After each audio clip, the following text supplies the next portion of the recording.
Welcome to this presentation on penguins. During a virtual visit to the Oxford University Museum of Natural History as part of my undergraduate degree, I noted that the museum did not have many penguin specimens in their zoology or paleontology collections. Like many people, I am fascinated by these flightless birds. Penguins are one of the most notable birds on Earth, with their distinctive dinnerjack plumage, short waddling legs and stocky appearance. The key question for me is, how do penguins come to be? What is their evolutionary history and how has this affected their diversity? Penguins are a diverse order of species that are spread across the southern hemisphere. Their diversity ranges from the Galapagos Islands near the equator to the temperate oceans of New Zealand, to the sub-Antarctic islands and finally to the sea ice of Antarctica. There are approximately 20 extant species of penguin across 6 genera, although there is some debate surrounding their lineage in some areas. The 6 genera are the great penguins, the brush-tailed penguins, the little penguins, the banded penguins, the crested penguins, and finally the Megadiptes penguins. There are extensive fossil records of penguins dating back to roughly 60 million years, with around 50 extinct species catalogued to date.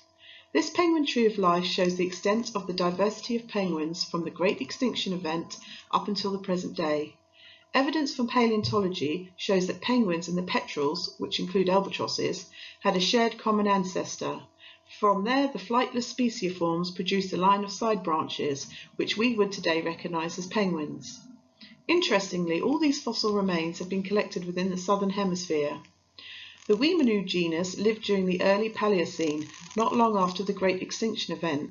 This discovery has helped support the theory that the radiation of neoaves took place before the extinction of non-avian dinosaurs or very soon afterwards. These ancient penguins lived in the shallow seas off the coasts of eastern New Zealand and were about the size of a modern yellow-eyed penguin, but probably looked like a cormorant. The fossilised bones indicate that the Evolutionary would have been a streamlined animal, but not like modern penguins today. The chest and beak would be narrow, with long tapering flippers, which had dense compressed bones, allowing them to swim underwater to hunt for fish.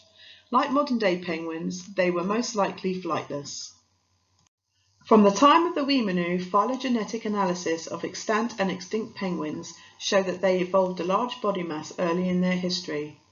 Fossil records show that many extinct penguin species were very large, at over 100 kilograms and 1.5 meters tall or above, such as the giant penguin Megadiptes.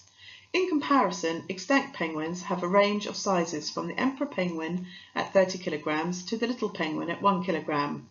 This lineage, characterized by smaller species, began around 8 million years ago, meaning that this geological recent occurrence postdates the radiation of giant penguins throughout the southern hemisphere.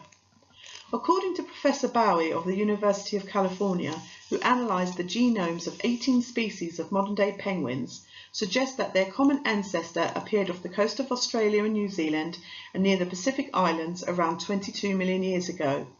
This, however, does not explain how they have spread across the southern hemisphere. Professor Viana, who works in population genetics and genomics, suggests that around 11 million years ago, the ocean currents sped up, transporting penguins across this area where they still live today. It should be noted that scientists, however, are still debating the evolutionary origins of modern-day penguins, and research is still ongoing. As well as looking at the evolutionary tree of penguins, it is also important to look at the living tree of penguins.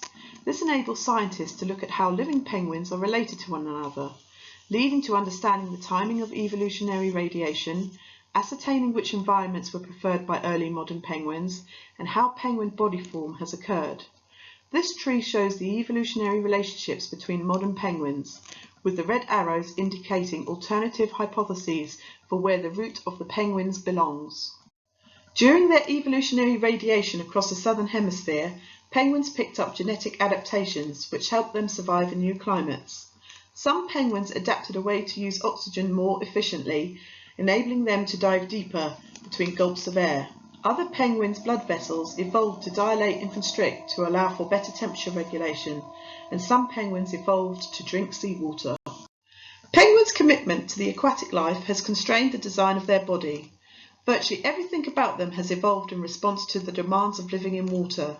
Essentially, penguins have returned to the seas from where their ancestors, the tetrapods, came. This table shows some of the adaptations that penguins have evolved. For example, penguins have a subdermal layer of fat which helps insulate them and enables them to endure long periods of fasting. Wings that are shorter and more rigid, with feathers reduced. This decreases resistance and increases diving capacity. Unlike flying birds, penguins' bones are non-pneumatic, which increases strength and density. Their body shape is also designed to reduce drag and increase swimming efficiency. Despite penguins being viewed as clumsy birds that have lost the ability to fly, they are one of the most successful aquatic birds based on their evolutionary adaptations and ability when swimming. Further to this, their physiological and morphological adaptations have enabled them to inhabit diverse and extreme environments. Unfortunately, penguin populations are very sensitive to climate change and pollution brought on by humans. Pollution caused by oil spills, illegal fishing of prey, egg poaching, plastic pollution, and the introduction of predators such as rats, dogs and cats have all had an impact on penguin populations. Climate change has also impacted nesting and foraging grounds and may have altered penguins' living environments. The adaptation to live in freezing or tropical waters has taken millions of years. With the oceans warming at such a fast rate, scientists think penguins will be unable to adapt quick enough, resulting in rapid population decline. Penguins' sensitivity to climate change, however, has provided scientists with an opportunity to use penguins as a target system for understanding the evolutionary processes for adaptation, speciation, and demography. Although costly, genomic data is also an exciting new resource for answering questions about these processes. There is still a lot of uncertainty as to how penguins will react as the world warms. Although projections look grim for penguins at northerly latitudes, studies have shown several refugia where penguins could thrive. These areas are thought to have been glacial refuges in the past and can be so again in the future.